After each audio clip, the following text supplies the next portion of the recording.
من الشیطان الرجیم. بسم الله الرحمن الرحیم. بسم الله القاسم الجبارین. به نام خداوند در هم کوبنده ستمکاران و ظالمان. امروز در مصلای رهبر شهید آمده ایم تا با آرمانهای بزرگ و انسانی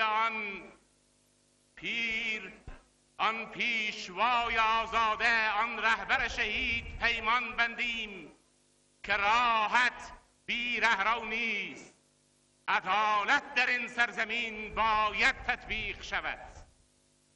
دوستان عزیز، در این گرد همایی، در این مکان مقدس همه گرد هم آمده ایم تا چند سخن شفاف و صریح برای همگان در داخل و خارج از کشور داشته باشیم. اول دوستان عزیز، امروز همه یاران دبستانی اینجا جمع شدند. همه، استاد خلیلی در راهند، استاد محقق، سایر بزرگان، سایر مقامات ما در داخل دولت، همه جمع شده ایم تا با مردم خود و با آرمانهای انسانی تجدید پیمان کنیم. اولین خطاب ما به حکومت هست. آمدن دوستان، اولین خطاب ما به حکومت هست. آقای غنی، آقای عبدالله، خوب آگاه باشید که ملت به صحنه آمده است. میخواهد به خیانتها و بی‌عدالتیها و نابرابریها در این سرزمین نقطه پایان گذارد.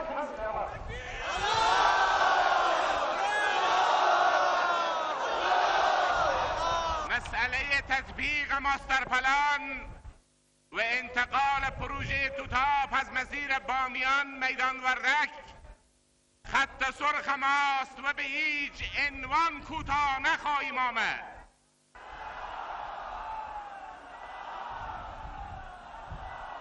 تمام درهای معامله و شیطنت‌هایتان را بسته ایم.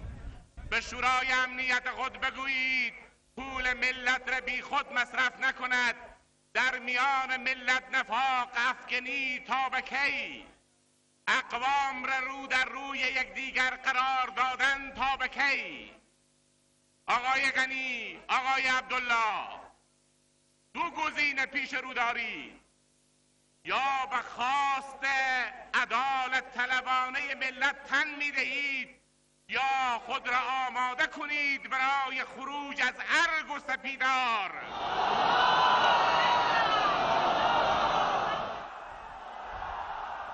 شما با فیصله روز شنبهتان تنها خانه های ما را تاریک نکردید، شما به ما اهانت کردید.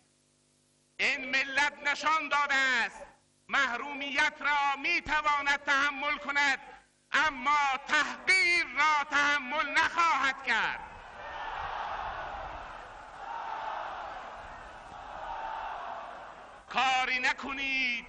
کاری نکنید که پایان عمر حکومتتان نزدیک است. خطاب دیگر ما دوستان به سایر هموطنان ماست. خواهر و برادر جنوبیم، اینجا جمع شده ایم تا از چراغانی خانه های تو دفاع کنیم.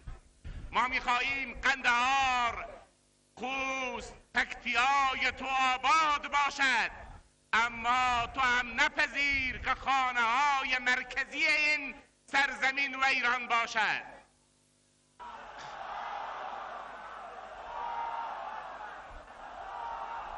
خواهر و برادر جنوبیم، دست دوستی من، دست عدالت خواه من به سوی تو دراز است. این دست را با مهر بفشار که آینده این سرزمین را با مهربانی ها باید با هم بسازیم.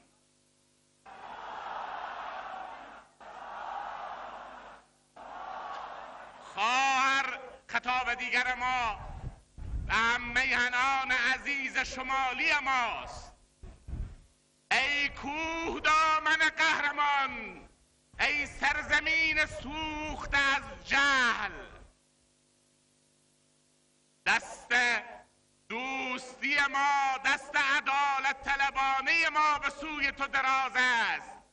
نگذار آن که از روی شانه های من و تو بالا رفته است دستان ما را بشکند. نگذار.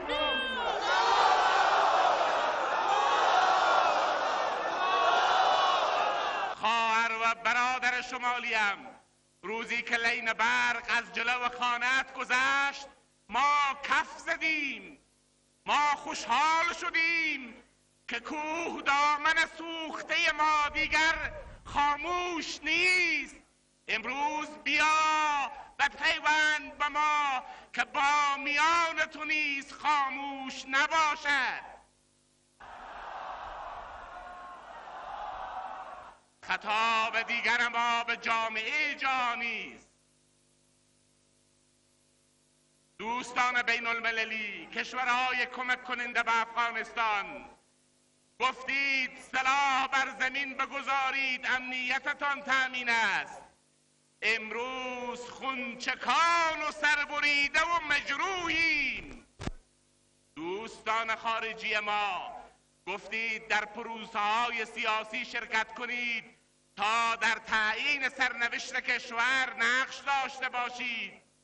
امروز ببینید چه کسانی را بر ما تحمیل کرده اید. با دیکتاتوری و استبداد رأی به تنهایی 2 نفر فیصله کننده است. کجا است آن اراده ما در تصمیم گیری های ملی؟ جامعه جهانی، نگذار که کمک های تو به هدر رود و منابع ما بلا استفاده باقی بماند. و خطاب آخر ما به هموطنان عدالت خواه ما در جهان بیرون است. ای سفیران عدالت و برابری در جهان، شما شانس ما هستید. شما شانس جوالی و کارگر این سرزمین هستید. در جهان به خروش آیید. دستان پینه بسته جوالی بامیان به سوی شما دراز شده است.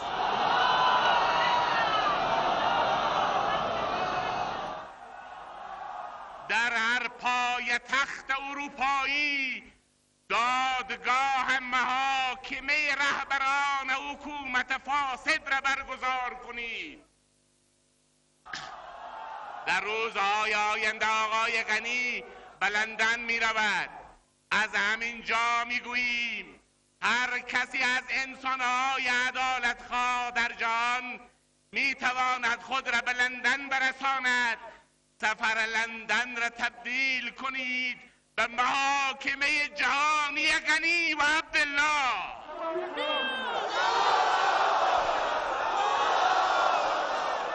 و ما کوتاه نخواهیم آمد و ما آمده ایم تا فردای روشن را با جنبش روشنایی برای تمام افغانستان بیافرینیم. و السلام علیکم و رحمت الله.